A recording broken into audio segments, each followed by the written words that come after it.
제 이름은 민자영입니다. 58살이고 지금부터 제가 가진 모든 것을 어떻게 잃고 다시 어떻게 되찾았는지, 그리고 그것을 분노가 아닌 훨씬 더 강력한 무언가, 바로 존엄으로 되찾은 이야기입니다. 저는 전라남도 해안가에 있는 작은 어촌 마을에서 태어났습니다. 그곳은 아침마다 짠 바다 내음과 따뜻한 빵 냄새가 뒤섞여 퍼지던 곳이었죠. 저의 어린 시절은 소박했지만 행복했습니다. 어머니인 고명숙 씨는 눈물 하나 흘리지 않는 강한 여성이셨습니다. 삶이 그녀의 눈물을 억지로 뽑아내려 해도 끝끝내 흘리지 않는 분이었죠. 아버지는 제가 9살이었을 때 돌아가셨고, 그는 바다에서 일하는 선원이었습니다. 그의 부재는 제게 빈자리를 받아들이는 법을 가르쳤습니다. 고요함 속에서 살아가는 법, 말로 설명할 수 없는 아픔은 입을 다무는 법을 어린 나이에 배웠습니다.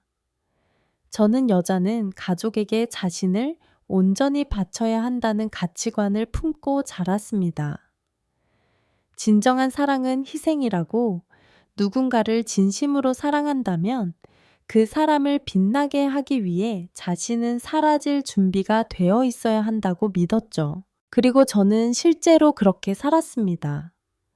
24살 때 저는 문학을 가르치던 한 남자, 웃음은 시인 같고 손은 마치 정원사 같은 그 남자, 김재호 씨를 만났습니다. 우리는 그 다음 해에 결혼했습니다. 가진 것은 많지 않았지만 서로를 전부로 여겼습니다. 우리 손으로 직접 작은 집을 지었죠. 벽돌 하나하나, 지붕 하나하나를 쌓으며 만든 그 집은 크지 않았지만 우리에게는 전부였습니다. 집 구석구석에는 한숨, 약속, 새벽, 웃음이 담겨 있었습니다. 결혼한 지 1년 후 하나뿐인 딸 은서를 낳았습니다. 제 인생의 태양이었죠. 어릴 때부터 은서는 영리하고 섬세했으며 그녀의 지성은 주위를 환하게 비춰줬습니다. 저는 그녀를 세상의 모든 위험으로부터 지켜주고 싶었고, 때로는 제 자신으로부터도 지켜주고 싶었습니다. 저는 이를 포기하고 그녀를 전적으로 돌보기로 결심했습니다. 매일 아침밥, 간식, 숙제를 도와주는 오후, 그 모든 것에 저는 웃으며 임했습니다. 왜냐하면 제게 엄마라는 역할은 선택이 아니라 운명이었으니까요. 세월은 바람처럼 흘렀고 은서는 성장했습니다.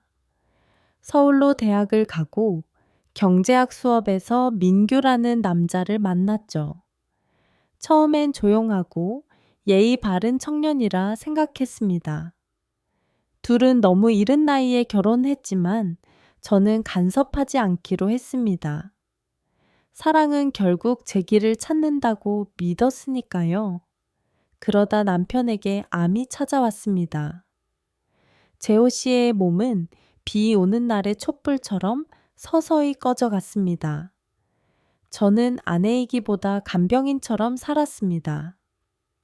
구토할 때 잡아주고 팔을 들 힘도 없을 때 머리를 빗겨주며 죽음이 두려워 밤잠을 설칠 때는 조용히 자장가를 불러주었습니다. 결국 그는 제 품에서 세상을 떠났습니다. 화요일 아침이었고 그의 눈동자는 끝까지 저를 바라보고 있었습니다. 작별 인사는 없었죠. 필요하지 않았습니다. 그가 떠난 후 저는 집을 팔았습니다. 추억이 너무 많았기 때문입니다. 새벽마다 그의 기침 소리를 기대하며 깼다가 다시 침대에 누워야 하는 밤이 견디기 힘들었습니다. 저는 딸과 사위가 사는 서울 집으로 이사했습니다. 너무도 순진하게 딸의 사랑이 제 인생에서 사라진 사람의 빈자리를 채워줄 거라 믿었기 때문입니다. 처음엔 다정했습니다. 복도 끝 작은 방을 제게 내주었고 은서는 꼭 안아주며 잘 될 거라고 말했습니다. 하지만 민규는 거의 말도 하지 않았습니다. 저는 피곤해서 그렇다고 일 스트레스 때문이라고 이해하려 했습니다. 저는 집안일을 도왔습니다. 요리하고 청소하고 빨래도 하고 뭐든 했습니다. 짐이 되고 싶지 않았으니까요. 하지만 점점 시선이 달라졌습니다. 제가 주방에 들어서면 정적이 흘렀고 TV를 보고 있으면 채널을 돌렸으며 지나갈 때면 문을 닫았습니다. 때로는 제가 듣지 못할 거라 생각하며 기생충이라고 말하는 것도 들었습니다. 그 말은 뺨을 때리는 듯한 고통이었습니다. 더 고통스러웠던 건 은서의 침묵이었습니다. 저는 그녀가 저를 위해 무언가 말해주기를 단 한마디라도 해주기를 바랐습니다. 하지만 그녀는 고개를 돌리며 말했습니다. 그냥 요즘 힘든 시기야? 엄마, 너무 마음에 담아두지 마. 그래서 저는 마음에 담지 않았습니다. 꿀꺽 삼켰죠. 수없이 삼켜왔던 다른 모든 것들처럼 베개에 묻은 울음소리처럼 제 집 옆에 내려놓았던 존엄처럼 말입니다. 그날 밤 그들은 저를 내쫓았습니다. 특별한 날도 아니었고 그냥 평범한 저녁이었습니다.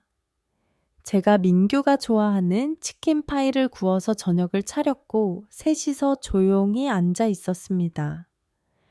은서는 휴대폰을 보고 있었고 민규는 맥주를 마시고 있었죠. 그리고 그는 조용히 말했습니다. 더 이상 임시라고 가장할 수 없어. 저는 무슨 말인지 몰라 그를 바라봤습니다. 무슨 말이야? 우리가 어머님까지 책임져야 할 의무는 없어요. 우리도 생활이 빠듯해요. 어머님은 일도 안 하시고 도움도 안 되시고 여긴 양로원이 아니잖아요. 저는 은서를 바라봤습니다.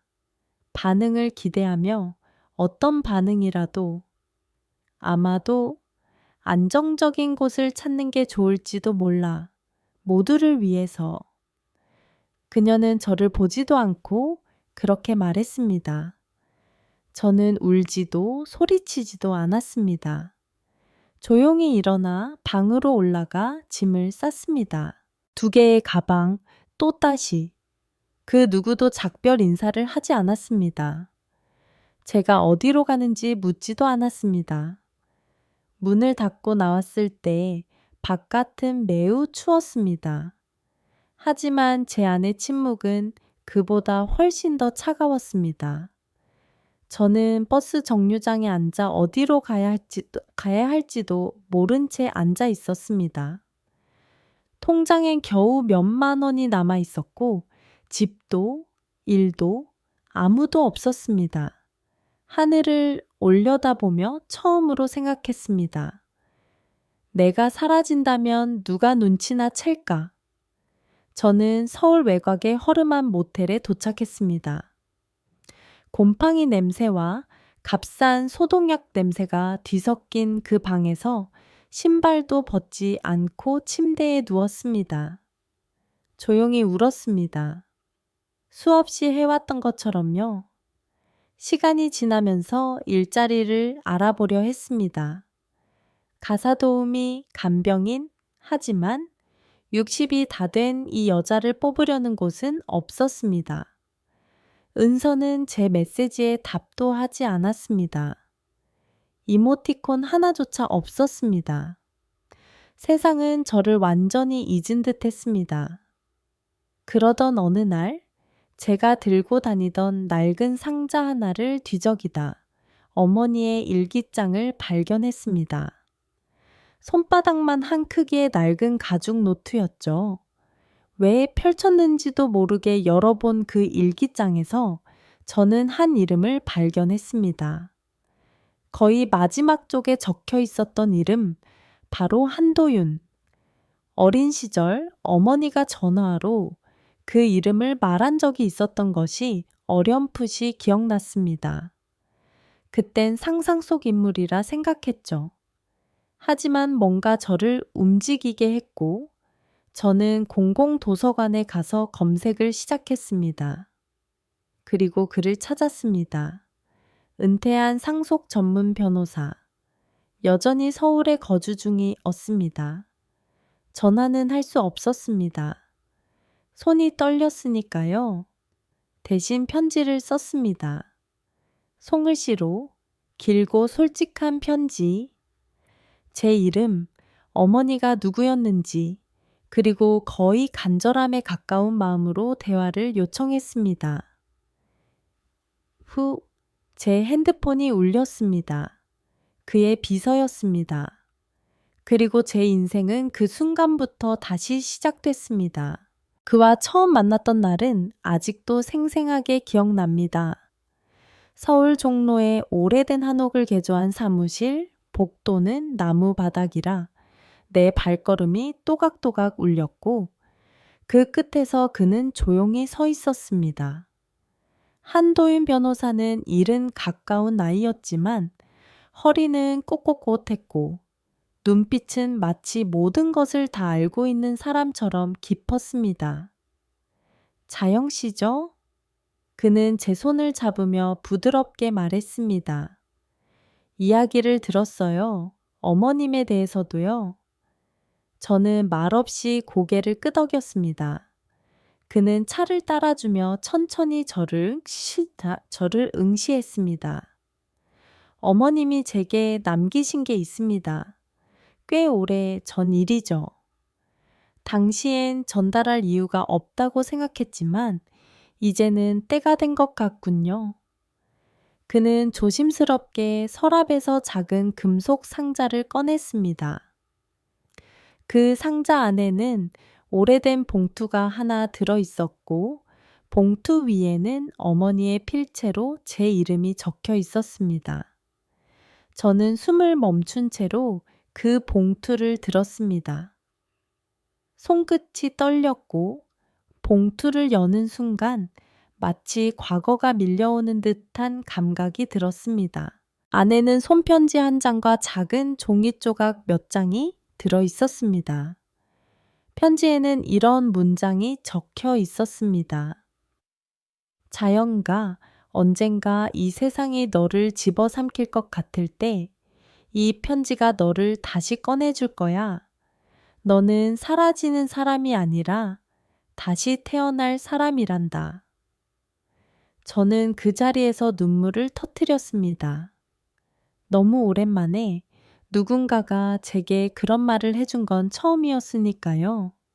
한도윤 변호사는 편지를 다 읽을 때까지 조용히 기다려 주었습니다. 그 후 그는 조용히 입을 열었습니다. 어머님은 굉장히 특별한 분이셨어요. 자신에 대해서는 거의 말하지 않았지만 당신이 얼마나 강한지 누구보다 알고 있었죠. 그리고 이 종이 조각들은 단순한 종이가 아닙니다. 이건 당신 어머님이 남긴 자산의 단서입니다. 저는 깜짝 놀라 그를 바라보았습니다. 자산이요? 무슨 뜻이죠? 그는 고개를 끄덕이며 말했습니다. 당신 어머님은 수십 년 동안 익명으로 여러 여성들을 도왔습니다. 폭력 피해자, 싱글맘, 홈리스 여성들. 그녀는 작지만 끈질긴 방식으로 사람들을 살려냈고 그 활동을 이어가고 싶다는 유언을 남기셨어요. 저는 말을 잃었습니다. 그런 이야기를 들은 적도 상상해 본 적도 없었습니다.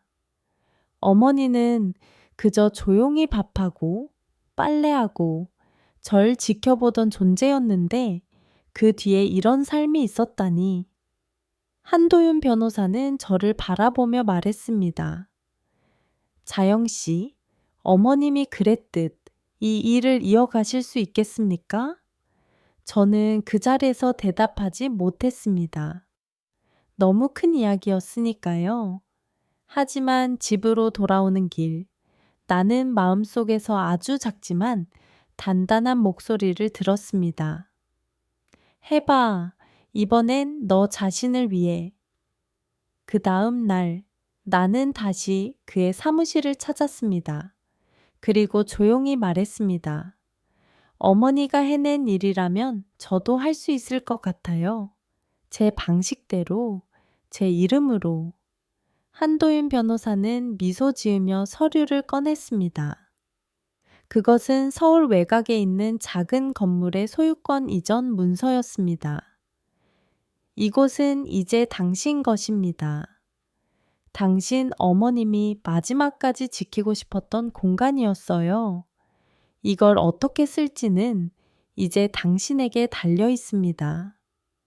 그렇게 말순재단이 시작되었습니다. 이름은 어머니의 이름에서 따왔습니다. 처음에는 거의 아무것도 없었습니다.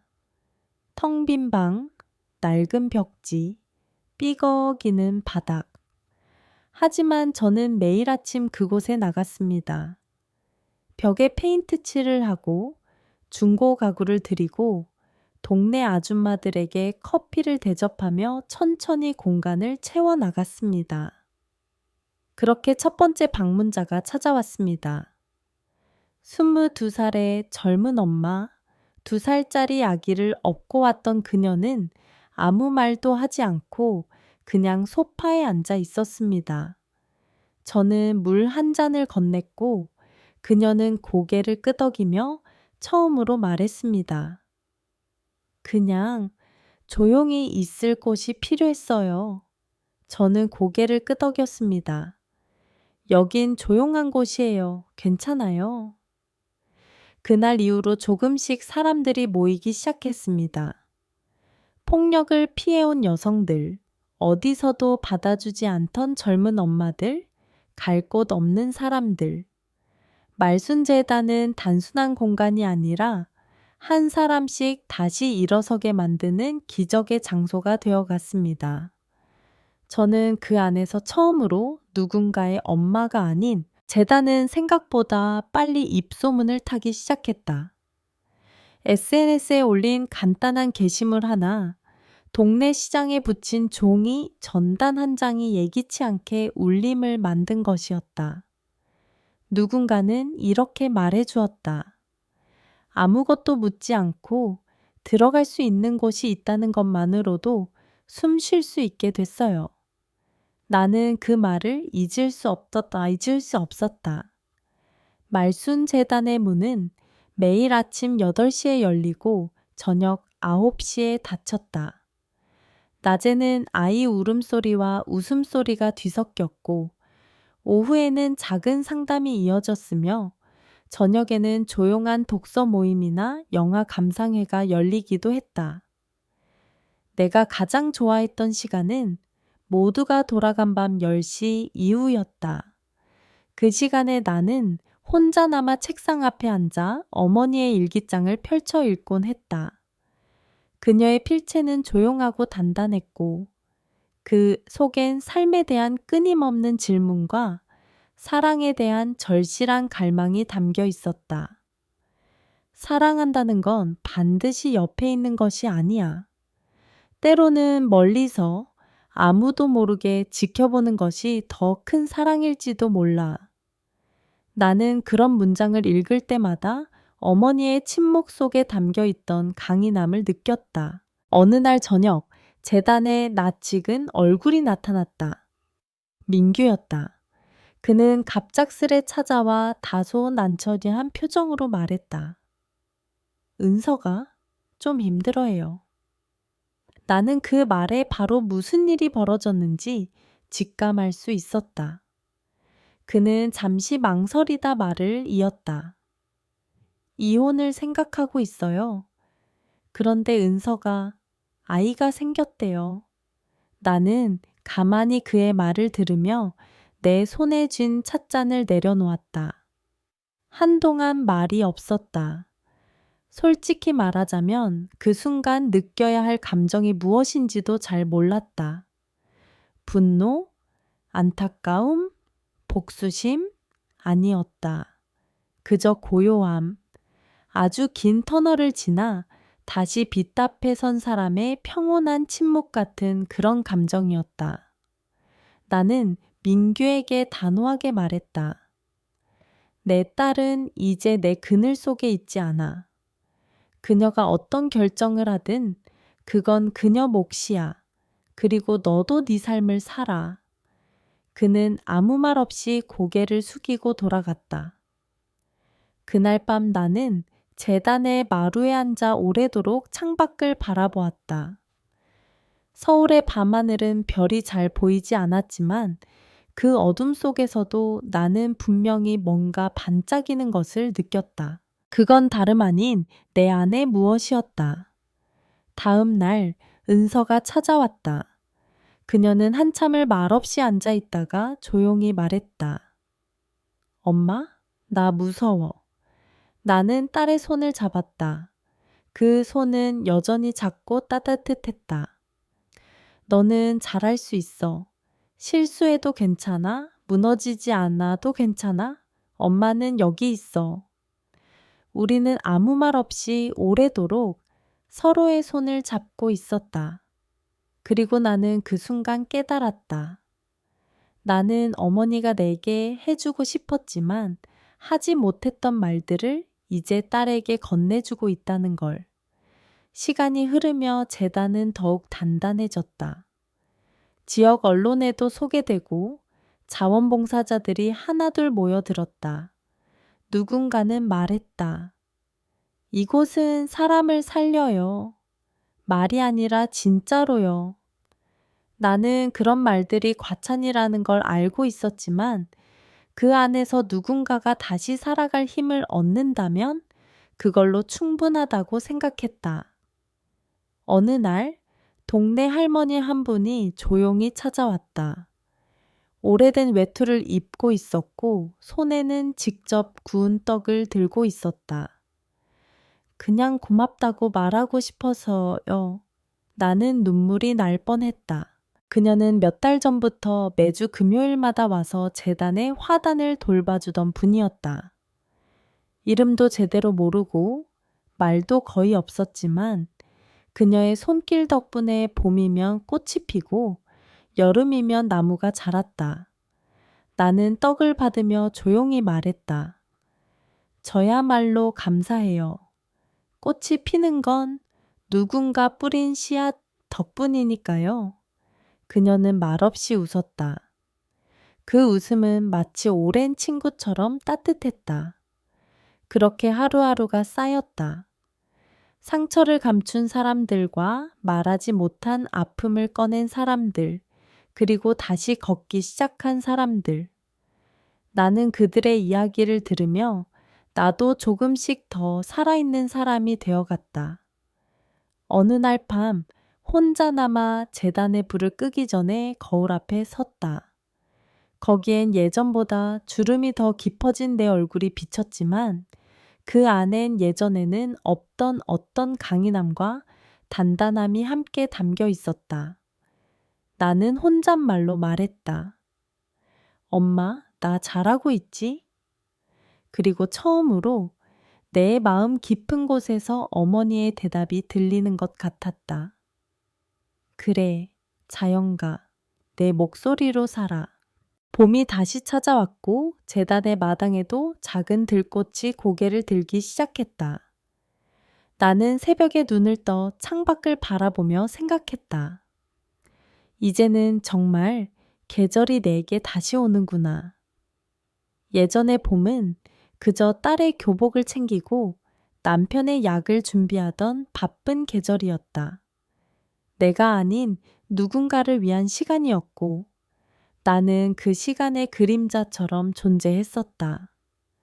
그런데 이제는 달랐다.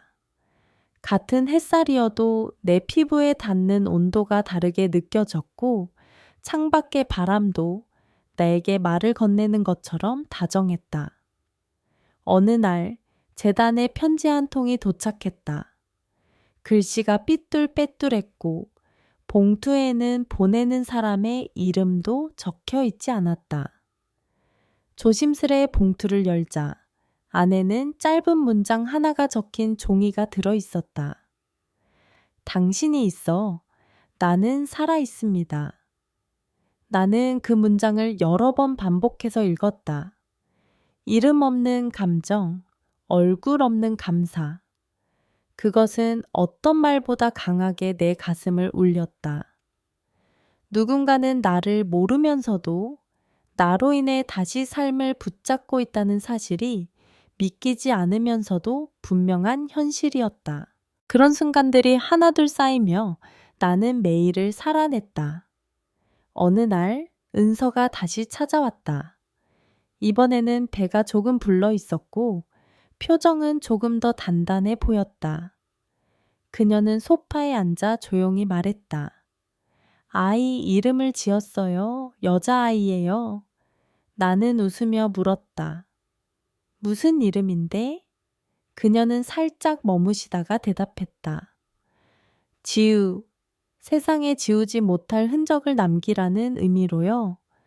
나는 울컥했다. 그녀는 내 딸이지만 이제는 내 딸이 아닌 존재였다. 한 인간으로서 자기 길을 걸어가고 있었고 나는 그저 멀리서 지켜보는 위치로 물러나 있었다. 그건 슬픔이 아니라 어쩌면 완성에 가까운 감정이었다. 그날 저녁, 우리는 함께 제단 마당에 있는 작은 텃밭에 물을 주었다. 그녀는 흙 묻은 손으로 내 손을 잡고 말했다. 엄마, 나 아이한테 당신 이야기를 해주고 싶어요. 나중에 지우가 크면 외할머니가 어떤 사람이었는지 꼭 말해주고 싶어요. 나는 말없이 고개를 끄덕였다. 그 순간 나는 비로소 내가 사라지지 않을 거라는 확신을 얻었다. 내가 떠나더라도 누군가의 이야기 속에서 나는 계속 살아있을 것이고 그게 진짜 유산이라는 걸 알게 되었다. 며칠 후 재단에 새로운 얼굴이 나타났다. 그녀는 말이 없었고 처음에는 눈조차 마주치지 못했다. 이름은 수진이었고 35살, 두 아이의 엄마였다. 남편의 폭력을 피해 아이들과 함께 도망쳐 나온 그녀는 갈 곳이 없어 재단에 발을 들였다. 나는 그녀에게 침대가 있는 방을 내어주고 재단 규칙 몇 가지를 설명해 주었다. 그중 하나는 절대 자신의 이야기를 강요하지 않는다는 것이었다. 그녀는 며칠 동안 아무 말도 하지 않았고 그냥 조용히 아이들을 돌보며 식사를 함께하고 마당을 서성일 뿐이었다. 그런데 어느 날 아침 내가 재단 마당에 화단을 정리하고 있을 때 그녀가 다가왔다. 그리고 조용히 말했다. 여기서 하루라도 더 있고 싶어요. 괜찮을까요?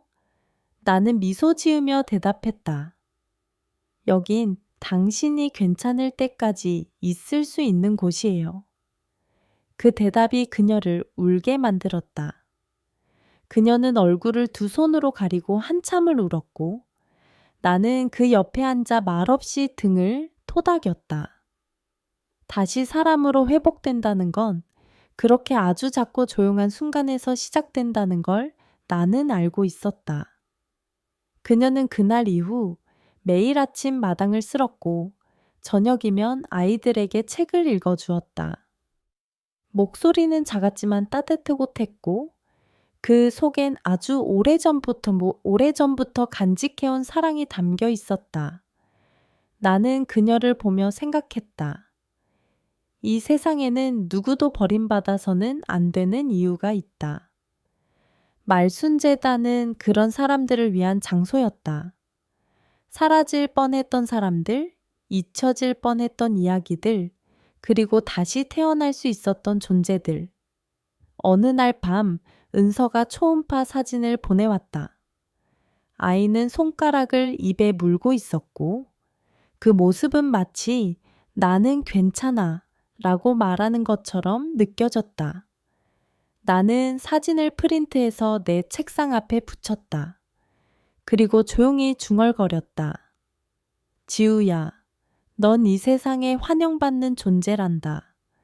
네가 여름이 가까워질수록 재단은 더욱 분주해졌다.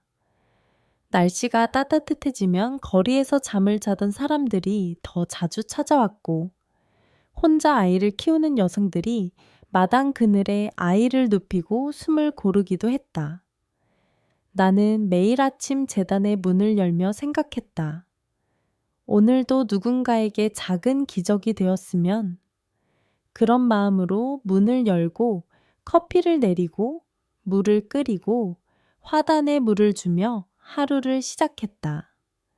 그러던 어느 날 이전과는 다른 여자가 찾아왔다. 그녀는 또렷하고 자신감 있는 말투를 가졌지만 그 눈동자 어딘가에는 깨진 유리처럼 날카로운 공허함이 비쳐 있었다. 그녀의 이름은 강민정, 40살, 전직 기자. 큰 회사에서 일하다 번아웃으로 퇴사한 후 몇 년간 집 안에만 머물렀다고 했다. 여긴 그냥 앉아서 아무 말도 안 해도 되죠? 나는 웃으며 대답했다. 물론이죠. 여기선 말하는 것도 말하지 않는 것도 당신 뜻이에요. 그녀는 몇 날, 며칠을 재단마당에 같은 자리에 앉아 있었다. 그리고 어느 날 아침 나에게 종이 한 장을 건넸다. 조용히 써내려간 글이었다.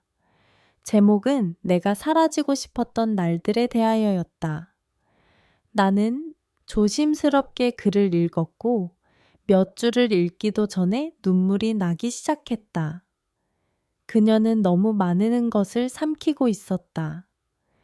사회가 요구하는 완벽함, 여성으로서의 책임감, 엄마이자 딸이자 아내로서의 역할들, 그 모든 것이 그녀의 목을 조이고 있었다. 나는 조용히 물었다. 이 글 누군가와 나누고 싶지 않으세요? 그녀는 고개를 저었다. 아직은 아니에요. 하지만 언젠가는. 나는 그 고개 젓는 모습조차 아름답다고 느꼈다. 자신을 들여다볼 줄 아는 사람은 반드시 다시 일어설 수 있다는 걸 나는 알고 있었으니까. 그날 이후로 그녀는 매주 한 편씩 글을 써서 내게 건넸고 나는 그 글들을 모아 조용히 보관하기 시작했다. 가끔 그녀가 마당 한켠에서 혼잣말을 하듯 글을 읽는 모습을 보며 나는 생각했다. 이 여자는 언젠가 많은 사람의 어둠을 밝혀주는 빛이 되겠구나. 그러던 중 작은 사건이 일어났다. 재단 건물 앞 골목에 있던 슈퍼 주인이 항기해왔다. 사람들이 너무 많아 가게 앞이 시끄럽다는 이유였다.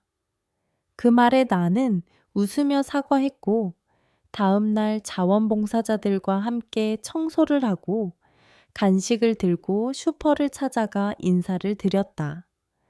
처음엔 날카롭던 슈퍼 사장님도 며칠 후에는 오늘도 와글와글하네.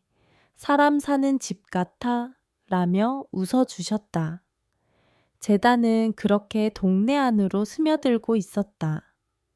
벽을 세우는 것이 아니라 문을 여는 방식으로 누군가 말했었다. 우리가 필요한 건 담장이 아니라 문이에요. 나는 그 말을 마음에 새기고 있었다. 그리고 마침내 작은 기회가 찾아왔다. 시청에서 여성복지 관련 공모 사업을 연다는 소식이었고 나는 밤을 새워 제안서를 썼다. 이곳은 단순한 쉼터가 아닙니다. 이곳은 무너진 삶을 다시 일으키는 뿌리이며 잊혀졌던 목소리를 다시 기억하게 하는 울림입니다. 그렇게 시작된 작은 공모가 결국 선정되었고 우리는 첫 번째 공적인 지원을 받게 되었다. 나는 그 소식을 듣고 마당에서 큰 소리로 외쳤다. 우리 해냈어요. 주변에 있던 수진과 민정, 그리고 자원봉사자들이 박수를 쳤고 아이들이 무슨 일인지도 모른 채 뛰어다니며 함께 웃었다. 나는 그날 밤 어머니의 일기장을 다시 펼쳤다. 오래전 그녀가 쓴 글이 있었다. 세상은 단단한 이들이 지탱하는 것이 아니라 조용히 무너지지 않으려 애쓰는 사람들의 숨소리로 유지된다. 나는 그 문장을 읽고 눈을 감았다.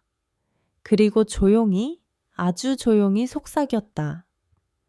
엄마, 나 이제야 조금 알 것 같아요. 왜 당신이 끝까지 포기하지 않... 어느 날 재단 문을 열자마자 낯선 편지 하나가 현관 앞에 놓여 있었다. 봉투에는 아무런 이름도 없이 자영님께라고만 적혀 있었다. 그 안에는 조심스럽게 접힌 사진 한 장과 짧은 쪽지가 들어 있었다. 사진은 오래전 젊은 시절의 내가 은서와 함께 놀이터에서 웃고 있는 모습이었고 쪽지에는 이렇게 적혀 있었다. 당신이 있어 내 엄마도 다시 웃을 수 있었어요.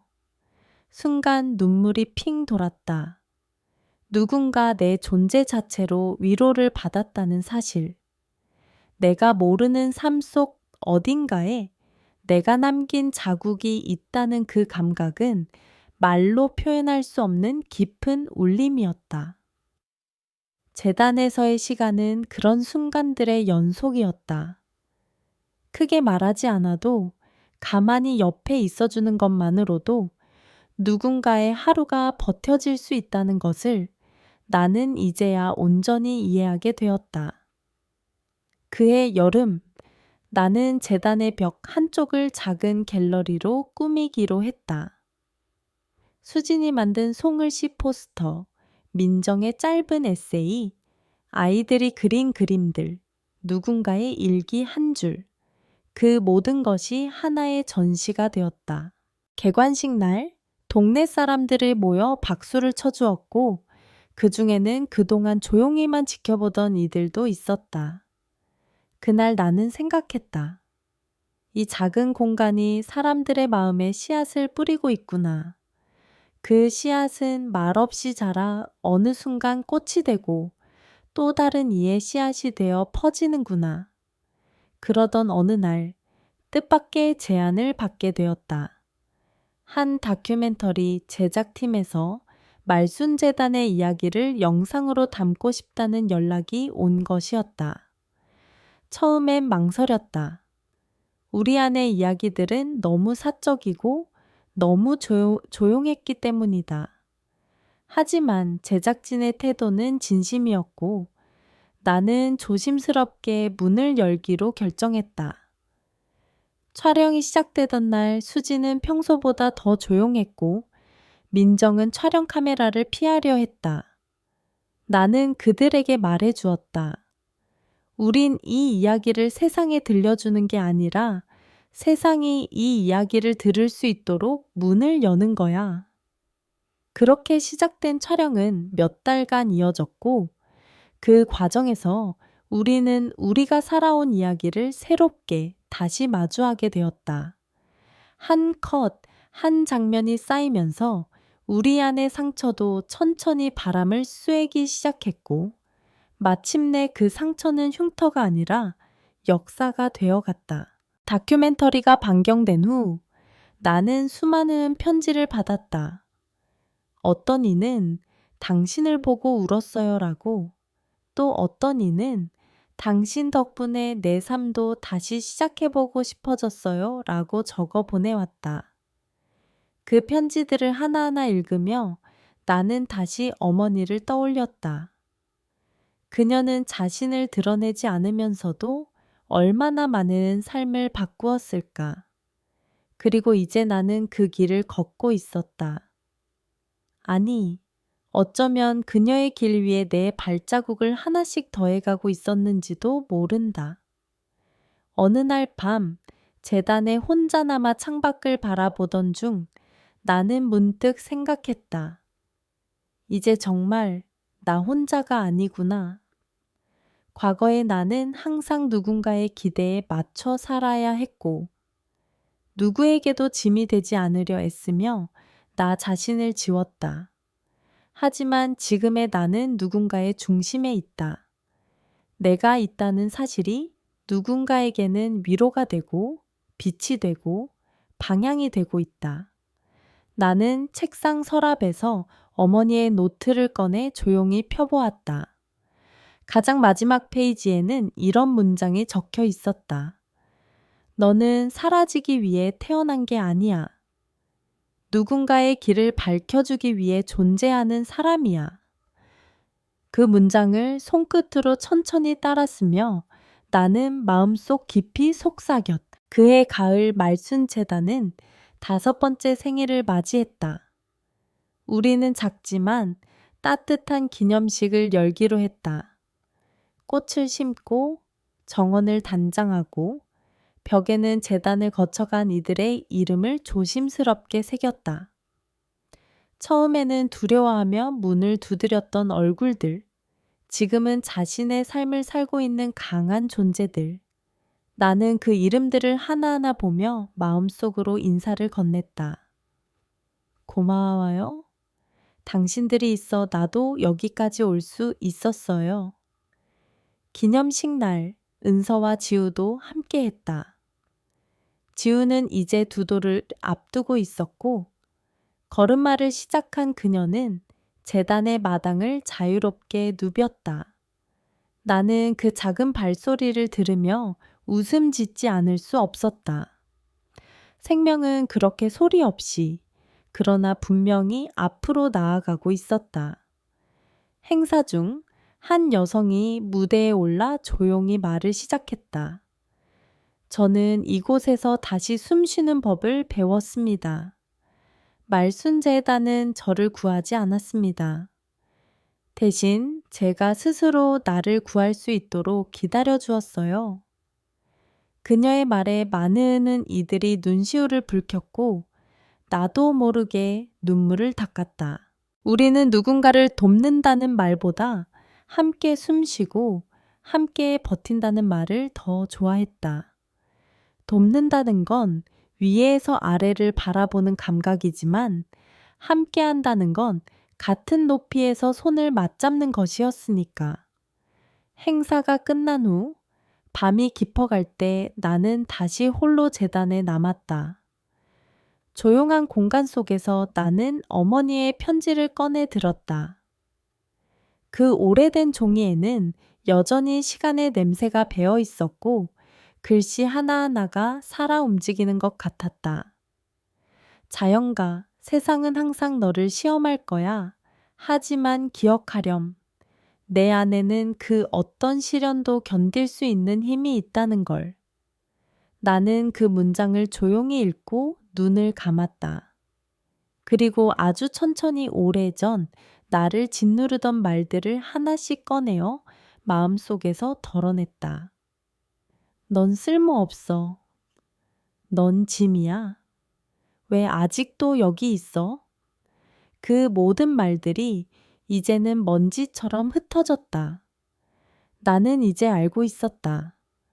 나는 존재만으로도 누군가에게는 의미였고 삶이었다. 그렇게 시간이 흘러 겨울이 다가왔고 말순재단은 난방이 어려워 조금 일찍 문을 닫는 날도 생기기 시작했다. 하지만 우리는 실내에 작은 난로를 들여놓고 아이들에게 털실로 목도리를 짜주는 활동을 시작했다. 손끝으로 전해지는 온기는 말보다 더 많은 것을 담고 있었다. 어느 날 민정이 나에게 조심스럽게 다가와 말했다. 자영 선생님, 저 책을 내고 싶어요. 제가 쓴 글들을 모아서요. 나는 놀라움과 기쁨이 동시에 밀려와 그녀의 손을 꼭 잡았다. 당연하지. 세상이 꼭꼭 들어야 할 이야기야. 우리는 함께 출판사를 찾고 원고를 정리하고 표지를 고르고 머리말을 쓰기까지 모든 걸 함께 했다. 그 과정은 마치 또 다른 자식을 세상에 보내는 것 같은 감정이었다. 책이 출간된 날 우리는 작은 북토크 행사를 열었고 민정은 떨리는 목소리로 첫 페이지를 낭독했다. 나는 사라지고 싶었다. 하지만 어느 날 누군가가 내 손을 잡았다. 그리고 말해 주었다. 너는 여기 있어도 괜찮아. 그 말 하나가 나를 다시 태어나게 했다. 그날 밤 나는 오랜만에 꿈을 꾸었다. 꿈속에서 어머니는 마당에서 꽃을 심고 계셨고 나는 그 옆에 앉아 조용히 흙을 만지고 있었다. 그녀는 고개를 돌려 나를 바라보며 미소 지었다. 아무 말 없이 단지 그 미소만으로도 모든 게 충분했다. 나는 잠에서 깨며 조용히 중얼거렸다. 엄마, 나 정말 괜찮아졌다. 겨울은 생각보다 길었다. 눈이 내리던 어느 날, 재단 마당은 온통 하얗게 덮였고 나는 그 풍경을 창밖에서 바라보며 생각했다. 세상이 아무리 차가워져도 우리 안의 온기는 사라지지 않아. 그날 오후 수진이 조심스럽게 내게 다가와 말했다. 선생님, 혹시 저도 무언가 시작할 수 있을까요? 나는 고개를 끄덕이며 물었다. 어떤 걸 생각하고 있어요? 그녀는 잠시 침묵하다가 말했다. 작은 공방이요. 여성들이 함께 모여 손으로 무언가를 만들 수 있는, 그리고 그걸로 삶을 다시 짓는 공간. 나는 그 말을 듣는 순간 마치 오랫동안 잊고 있던 내 꿈이 그녀의 입을 통해 다시 피어나는 것처럼 느껴졌다. 우리는 함께 빈 방 하나를 공방으로 바꾸기 시작했다. 오래된 테이블을 닦고 창문에 커튼을 달고 벽에는 서로의 작품을 걸었다. 처음엔 몇 명뿐이었지만 곧 소문을 듣고 찾아오는 이들이 늘어났고 그들은 천조각으로 인형을 만들고 버려진 옷으로 가방을 만들고 바느질을 하며 자신의 상처를 꿰매고 있었다. 손끝에서 태어나는 것은 단지 물건이 아니라 다시 살아가겠다는 의지 그 자체였다. 공방의 이름은 다시꽃으로 지었다. 시들었던 마음이 다시 피어나길 바란다는 의미였다. 다시꽃은 곧 재단의 또 다른 얼굴이 되었고 여성들 사이에서는 입소문이 퍼졌다. 말순재단은 마음을 쉬게 하는 곳이고 다시꽃은 손을 움직이며 살아있음을 느끼는 곳이다. 나는 그 말이 무척 좋았다. 어느 날 은서가 지우를 데리고 다시 왔다. 지우는 공방에 들어서자마자 다양한 색의 천들과 단추들에 눈을 반짝이며 뛰어다녔다. 은서는 나를 바라보며 조용히 말했다. 엄마, 여기 오면 안심이 돼요. 내가 엄마였던 기억보다 딸이었던 기억이 더 선명해지는 곳이에요. 나는 그 말에 가슴이 벅차올랐다. 내가 만든 이 공간이 내 딸에게도 다시 엄마를 느낄 수 있는 장소가 되어주었다는 사실이 너무나 고마웠다. 그날 밤 나는 노트에 이렇게 적었다. 공간은 단순한 장소가 아니다. 마음이 머무르고 기억이 자라고 사랑이 스며드는 뿌리다. 계절은 다시 봄을 향해 가고 있었고 재단은 그 흐름 속에서 더욱 깊어지고 있었다. 민정의 책은 전국 여러 도서관과 북카페에 비치되었고 그녀는 작은 강연에도 초대되기 시작했다. 수진의 공방은 작은 수익을 내기 시작했고 그 돈으로 또 다른 여성들이 새로운 재료를 구입할 수 있게 되었다. 모든 것이 선순환처럼 돌아가고 있었고 나는 그 흐름을 멀리서 바라보며 조금씩 중심에서 물러나고 있었다. 예전 같으면 그게 두려웠겠지만 이제는 아니었다. 내 손을 놓고 다른 이들의 손이 일으키는 새로운 변화들을 보며 나는 안심할 수 있었다. 그리고 그때부터 나는 내 안의 목소리에 더 집중하기 시작했다. 아직 꺼내지 못한 내 이야기들, 내가 오래전부터 써보고 싶었던 이야기. 밤마다 나는 책상 앞에 앉아 내 삶을 글로 써내려가기 시작했다. 처음엔 어색했고 눈물도 많이 났다. 하지만 시간이 지나면서 점점 더 정직해졌고 나도 몰랐던 내 마음의 결들이 글 속에 살아났다. 어쩌면 나는 평생 누군가를 위한 이야기만을 살았고 이제야 처음으로 나 자신을 위한 문장을 쓰기 시작한 것인지도 몰랐다. 그렇게 완성된 원고는 내 첫 번째 에세이가 되었다. 제목은 아무도 나를 기다리지 않았지만 나는 누군가의 기다림이 되고 싶었다. 나는 그 책을 출간하지 않았다. 대신 재단의 작은 책장 한편에 조용히 꽂아두었다. 언젠가 누군가가 우연히 그 책을 꺼내 읽게 될지도 모르고 그 순간 그 사람에게 아주 작은 위로가 되기를 바랐기 때문이다. 나는 이제 조급하지 않았다. 내 이야기가 누군가에게 닿는데 시간이 봄비가 내리던 어느 날 재단의 마당은 고요했고 나는 창가에 앉아 조용히 커피를 마시고 있었다. 그 순간 전화벨이 울렸다. 수화기 너머 들려온 목소리는 낮고 조심스러웠다. 자영님, 혹시 클라라라는 이름을 기억하시나요? 나는 순간 심장이 멈춘 듯 했다. 너무 오래전의 이름이었다.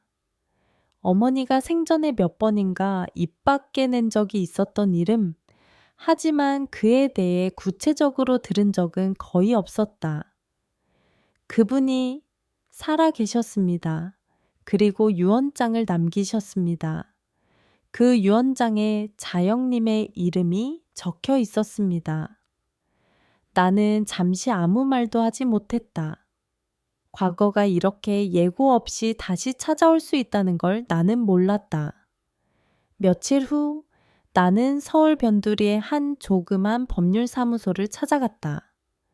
낡은 건물, 바스락거리는 종이 냄새, 그리고 기다림의 정적. 변호사는 내게 한 봉투를 건넸다. 그 안에는 클라라라는 여성의 짧은 편지와 함께 작은 열쇠 하나가 들어 있었다.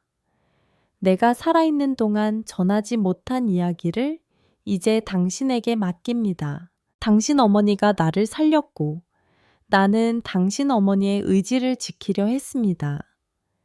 이제 그 마지막 조각이 당신의 손에 닿기를 바랍니다. 열쇠는 오래된 금속 창고를 여는 것이었고 그 장소는 강원도 외딴 마을에 있었다. 나는 주저하지 않았다.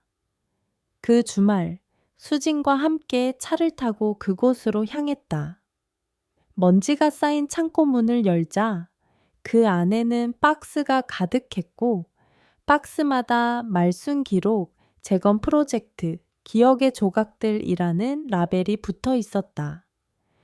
우리는 조심스럽게 박스를 열었다. 안에는 수십 년 동안 누군가가 기록해온 수첩, 사진, 인터뷰 녹취록, 손편지들이 가득 들어 있었다. 모든 것이 나의 어머니, 그리고 그녀가 도와준 여성들에 관한 이야기들이었다. 나는 그 자리에 주저앉아 눈물을 흘렸다. 어머니는 자신이 떠난 뒤에도 이 세상 어딘가에 자신의 불씨를 남기고 있었고 그 불씨는 이렇게 오랜 시간이 지나 나의 손에 도착하고 있었다. 수지는 조용히 내 옆에 앉아 말했다. 이건 선생님의 어머니가 우리에게 보내는 마지막 선물이네요. 우리는 며칠 동안 그 기록들을 정리했고 서울로 돌아와 말순재단의 아카이브 공간을 마련했다. 그 안에 어머니의 삶과 숨결, 이름 없는 여성들의 용기, 사라졌지만 남겨진 이야기들이 고스란히 담기기 시작했다. 그리고 나는 결심했다. 이 기록들을 세상과 나누기로 민정과 함께 전시 기획을 시작했고 도서관과 복지관, 작은 카페에서 순회 전시회를 열었다. 전시 제목은 기억을 잇는 손이었다. 방문한 이들은 조용히 전시물을 바라보았고 누군가는 한참을 그 자리에서 떠나지 못했다. 나는 그들의 표정에서 오랜 침묵 속에 꺼내지 못한 자기 자신의 조각을 발견한 사람들의 떨림을 느낄 수 있었다. 어떤 여성이 내게 다가와 이렇게 말했다. 나도 어릴 적에 그런 어머니가 있었어요. 세상은 몰랐지만 그녀는 나를 매일 살려냈어요. 당신 덕분에 그 기억이 다시 살아났어요. 나는 그 말에 깊이 고개를 숙였다.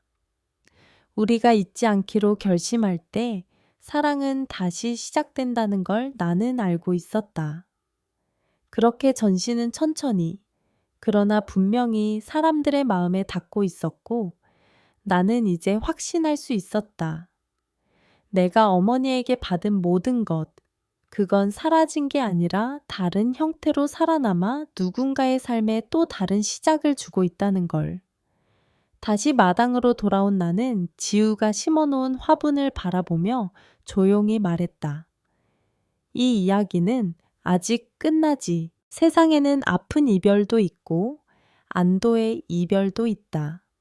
그리고 어떤 이별은 아프지 않다. 왜냐하면 그것은 끝이 아니라 다른 형태로의 계속이기 때문이다. 나의 삶은 더 이상 예전과 같지 않았다. 하지만 그것은 내가 이루는 것들 때문이 아니라 내가 기꺼이 놓아준 것들 덕분이었다. 나는 더 이상 누구의 엄마, 누구의 아내, 누구의 딸이 아닌 온전히 나 자신으로 살아가고 있었다. 강하고 창조적이며 자유로운 사람으로. 말순재단은 이제 내 손이 아닌 수많은 다른 손에 의해 움직이고 있었다. 나는 더 이상 모든 것에 관여할 필요가 없었다. 마침내 쉴 수 있는 순간이 온 것이었다. 물러나는 것을 아는 일에는 어떤 성스러움이 있었다. 그해 가을 어느 날 아침 느리게 떨어지는 낙엽을 창밖으로 바라보며 나는 아주 선명한 감각으로 눈을 떴다. 죽음이 아니라 사라짐도 아닌 단지 자리를 내어줄 시간이라는 느낌. 나는 은서를 조용히 불렀다. 아무런 설명도 없이 서두름도 없이 혼자 오라고 했다. 그녀는 해질 무렵 파란색 목도리를 두르고 조용한 얼굴로 도착했다. 엄마, 무슨 일이야? 나는 웃으며 말했다. 괜찮아. 그냥 너한테 줄 게 있어서. 나는 그녀를 거실로 안내했다. 테이블 위에는 오래된 나무 상자 하나와 법적 서류가 담긴 두꺼운 파일이 놓여 있었다. 그 안에는 말순재단과 건물의 운영권 전체가 그녀의 이름으로 이전된 서류들이 담겨 있었다. 넌 준비가 됐어. 이건 언제나 나를 위한 게 아니었어. 너 또한 만들 수 있는 세계에 대한 이야기였단다. 은서는 무언가 말하려 했지만 입술이 떨려 아무 말도 하지 못했다. 나는 더 이상 아무 말도 하지 않았다. 그저 상자를 열었다. 안에는 내가 써온 수많은 노트들과 편지들, 생각들, 그리고 삶의 조각들이 담겨 있었다. 내가 너한테 바라는 건 하나야. 언젠가 누군가가 너에게 이야기를 해달라고 하면 이 이야기를 전해줘. 잊히지 않게. 우리는 조용히 껴안았고 울었다.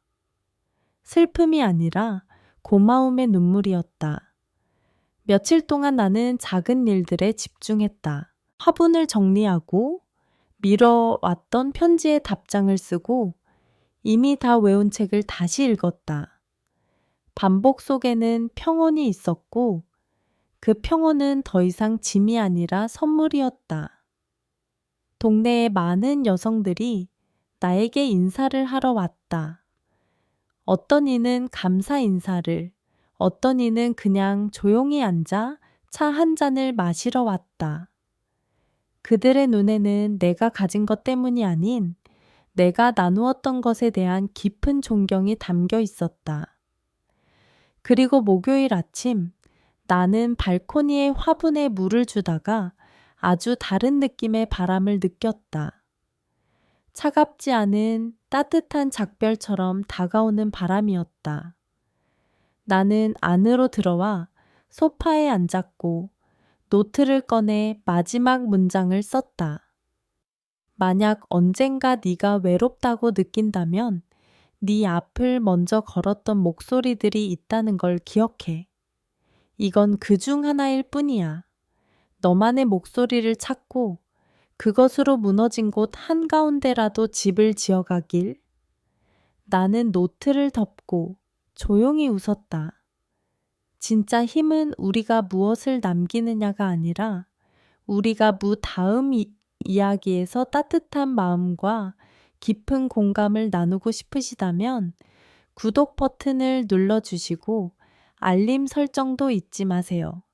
여러분의 이야기를 기다리겠습니다. 감사합니다.